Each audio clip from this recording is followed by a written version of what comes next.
Hi hello friends, welcome back to Prarthana kitchen. Friends, ಎಲ್ಲರೂ ಚೆನ್ನಾಗಿದ್ದೀರಾ ಅಂತ ಅಂದ್ಕೊಳ್ತೀನಿ.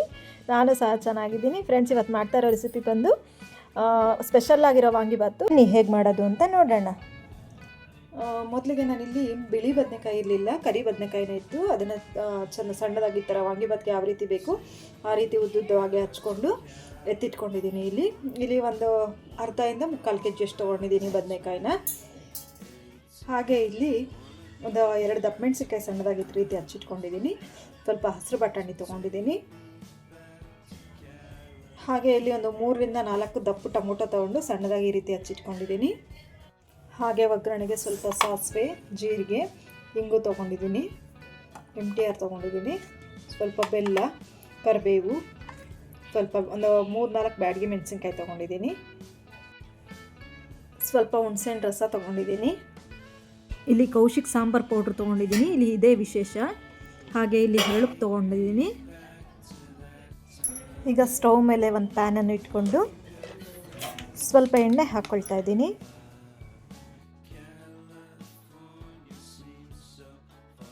ಎಣ್ಣೆ ಕಾದಿದೆ. ಈಗ ಸ್ವಲ್ಪ ಸಾಸಿವೆ ಜೀರಿಗೆ ತೊಗೊಂಡಿದ್ದೆ, ಅದು ಹಾಕ್ಕೊಳ್ತಾ ಇದ್ದೀನಿ. ಸ್ವಲ್ಪ ಮೆಣಸಿನ್ಕಾಯಿ ಹಾಕ್ಕೊಳ್ತಾ ಇದ್ದೀನಿ. ಹಾಗೇನು ತೊಗೊಂಡಿದ್ದೆ, ಸ್ವಲ್ಪ ಇಂಗು ಹಾಕ್ಕೊಳ್ತಾ ಇದ್ದೀನಿ. ಈಗ ಏನು ದಪ್ಪ ಮೆಣಸಿನ್ಕಾಯಿ ತೊಗೊಂಡಿದ್ದೆ ಅದನ್ನು ಸಹ ಹಾಕ್ಕೊಳ್ತಾ ಇದ್ದೀನಿ.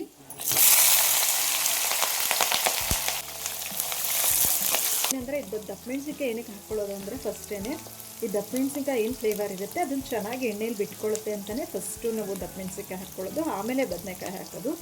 ಇದು ತುಂಬ ಟೇಸ್ಟ್ ಬಿಡುತ್ತೆ. ಇದರೊಳಗೆ ಚೆನ್ನಾಗಿ ಫ್ರೈ ಆದರೆ ಇದು ತುಂಬ ಇದು ಸ್ಮೆಲ್ಲು ತುಂಬ ಚೆನ್ನಾಗಿ ಬರ್ತಿದೆ. ಇದು ಚೆನ್ನಾಗಿ ಫ್ರೈ ಆದ್ರೇ ಟೇಸ್ಟು ವಾಂಗಿಬಾತ್ಗೆ.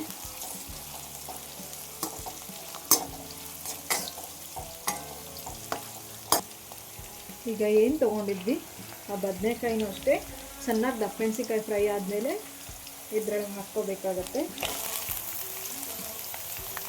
ಬಿಳಿ ಬದನೆಕಾಯಿ ಆದರೂ ಚೆನ್ನಾಗಿರುತ್ತೆ, ಕರಿ ಬದನೆಕಾಯಿ ಆದರೂ ತುಂಬ ಚೆನ್ನಾಗಿರುತ್ತೆ.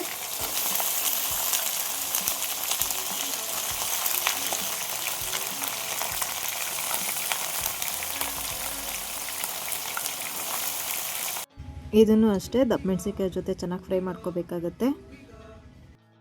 ನೀವು ಬದನೆಕಾಯಿ ತುಂಬ ಫ್ರೈ ಮಾಡಿದಷ್ಟು ಟೇಸ್ಟಾಗಿ ಬರುತ್ತೆ ವಾಂಗಿಬಾತು.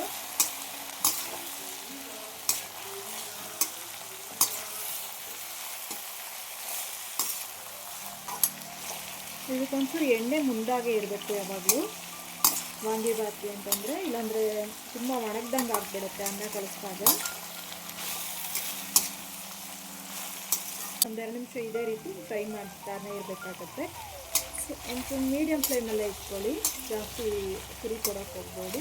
ಚೆನ್ನಾಗಿ ಬದನೆಕಾಯಿ ಬೇಯುತ್ತೆ ಎಣ್ಣೆಯಲ್ಲೇ.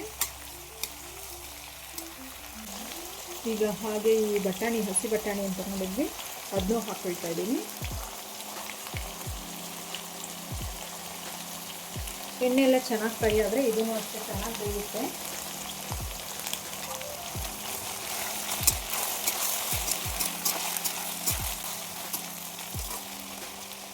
ಈ ಬಟಾಣಿ ಬದಲು ಅವರೆಕಾಳು ಸೀಸನ್ ಇದ್ದಾಗ ಅವರೆಕಾಳು ಹಾಕೊಂಡು ಮಾಡ್ಬೋದು, ತುಂಬ ಟೇಸ್ಟಾಗಿರುತ್ತೆ. ಸ್ವಲ್ಪ ಉಪ್ಪು ಮುಂಚೆನೇ ಈ ಗೊಜ್ಜಿಗೆ ಈ ಥರ ಈಗ ತರಕಾರಿ ಏನು ಹಾಕಿರ್ತೀವಿ ಆ ಟೈಮಲ್ಲಿ ಹಾಕಿದ್ರೆ ತರಕಾರಿ ಏನಿರುತ್ತೆ ಅದು ತುಂಬ ಬೇಗ ಬೇಯುತ್ತೆ, ಇಲ್ಲ ತುಂಬ ಲೇಟನ್ನು ಬೇಯುತ್ತೆ. ಅದಕ್ಕೋಸ್ಕರ ನಾನು ತರಕಾರಿ ಈ ಥರ ಒಗ್ಗರಣೆ ಹಾಕಿದಾಗ ಈ ರೀತಿ ಸ್ವಲ್ಪ ಹರಳುಪ್ಪು ಹಾಕ್ಕೊಳ್ತೀನಿ. ಚೆನ್ನಾಗಿ ಬೇಯುತ್ತೆ ಇದರಲ್ಲಿ. ನೋಡಿ, ಬೇಗ ಬೆಂದ್ಬಿಡುತ್ತೆ. ಈಗ ಚೆನ್ನಾಗಿ ಬದನೆಕಾಯಿ ಮತ್ತು ದಪ್ಪ ಮೆಣಸಿನ್ಕಾಯಿ ಒಂದು ಅರ್ಧನಾದರೂ ಬೆಂದಿದೆ. ಈ ರೀತಿ ಬೆಂದಾಗ ನಾವೇನು ಟೊಮೊಟೊ ಹಣ್ಣು ಹಚ್ಚಿಟ್ಕೊಂಡಿರ್ತೀವಿ ಸಣ್ಣದಾಗಿ ಅದನ್ನು ಹಾಕ್ಕೋಬೇಕಾಗತ್ತೆ. ನೋಡಿ, ಈಗ ನಾನು ಟೊಮೊಟೊ ಹಣ್ಣು ಏನು ಹಚ್ಚಿದ್ದೆ ಅದನ್ನು ಹಾಕ್ಕೊಳ್ತಾ ಇದ್ದೀನಿ.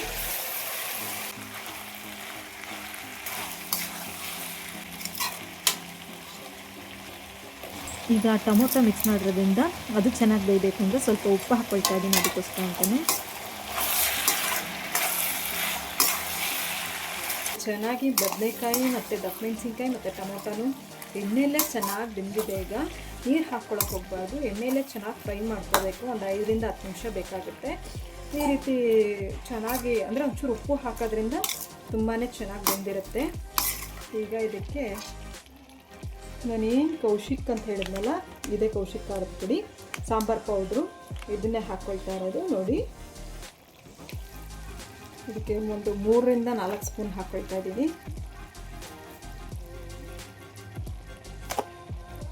ಅದನ್ನು ನೋಡಿದ್ರೆ ನಿಮ್ಗೆ ಎಷ್ಟು ಪೌಡರ್ ಹಾಕ್ಕೋಬೇಕು, ಸಾಂಬಾರು ಪೌಡರ್ ಅಂತ ಗೊತ್ತಾಗುತ್ತೆ. ಏನು ಹುಣಸೆ ರಸ ತೊಗೊಂಡಿದ್ದೆ ಅದನ್ನು ಹಾಕ್ಕೊಳ್ತಾ ಇದ್ದೀನಿ. ಸ್ವಲ್ಪನೇ ಹಾಕ್ಕೊಳ್ಳಿ, ಟೊಮೊಟೊ ಹಾಕಿರೋದ್ರಿಂದ ಹುಣಸೆ ರಸ ಒಂದು ಸ್ವಲ್ಪ ಕಡಿಮೆ ಹಾಕ್ಕೊಂಡ್ರೆ ನಡೆಯುತ್ತೆ. ಸ್ವಲ್ಪ ಬೆಲ್ಲ ತೊಗೊಂಡಿದ್ದೆ, ಆ ಬೆಲ್ಲ ನೀರಿಗೆ ಹಾಕ್ಕೊಳ್ತಾ ಇದ್ದೀನಿ. ಈಗ ಇದನ್ನು ತುಂಬ ಹಿಂಗೆ ಚೆನ್ನಾಗಿ ಮಿಕ್ಸ್ ಮಾಡ್ಕೊಳ್ಳಿ. 1-2ರಿಂದ 5 ನಿಮಿಷದೊಳಗೆ ಆಗಿರುತ್ತೆ ವಾಂಗಿಬಾತ್ ಪೌಡರು. ಆಮೇಲೆ ಇದಕ್ಕೊಂದು ಸ್ವಲ್ಪ ಅರಿಶಿಣದ ಪುಡಿ ಹಾಕ್ಕೋಬೇಕಾಗತ್ತೆ. ನನಗೆ ಬೇಕು ಅಂದರೆ ಹಾಕ್ಕೋಬೋದು, ನಾನು ಇಲ್ಲೇನು ಹಾಕ್ಕೊಂಡಿಲ್ಲ. ಬೇಕು ಅಂದರೆ ಖಂಡಿತ ಹಾಕ್ಕೋಬೋದು. ಅರಿಶಿಣದ ಪುಡಿ ಹಾಕಿದ್ರೆ ಒಂಚೂರು ಎಲ್ಲೋ ಬರುತ್ತೆ.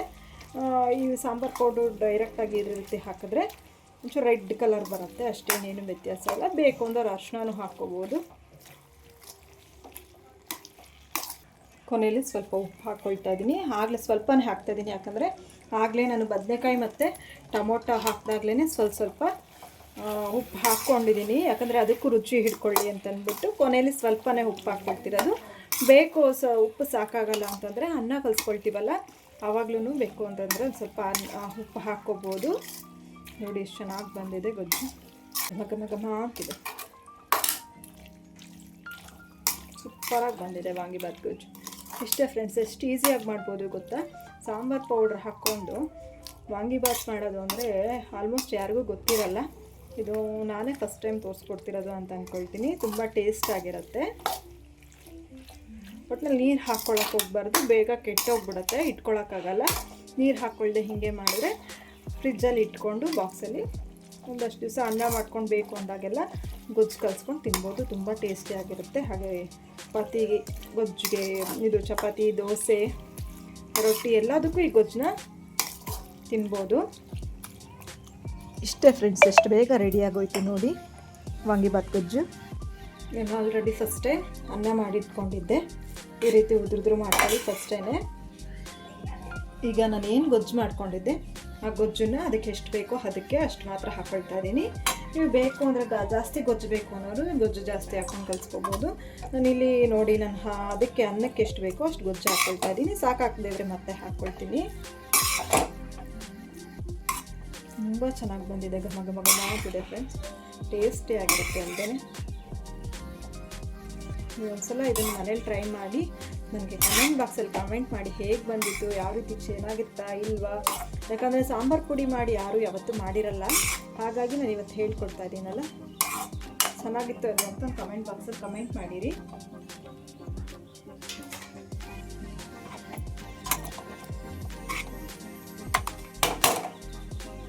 ಫ್ರೆಂಡ್ಸ್ ನೋಡಿ ಎಷ್ಟು ಚೆನ್ನಾಗಿ ಬಂದಿದೆ ವಾಂಗಿಬಾತು.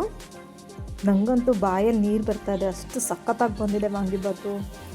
ತಿನ್ಬಿಡೋಣ ಅನಿಸ್ತದೆ. ವೀಡಿಯೋ ಮುಗಿದ್ಮೇಲೆ ಖಂಡಿತ ತಿಂತೀನಿ. ಸೂಪರಾಗಿದೆ ನೋಡಿ ಫ್ರೆಂಡ್ಸ್. ನಾನು ಮಾಡಿರೋ ಈ ಹೊಸ ಥರ ರೆಸಿಪಿ ವಾಂಗಿಬಾತು ನಿಮ್ಮೆಲ್ರಿಗೂ ಇಷ್ಟ ಆಗಿದೆ ಅಂತ ಅಂದ್ಕೊಳ್ತೀನಿ.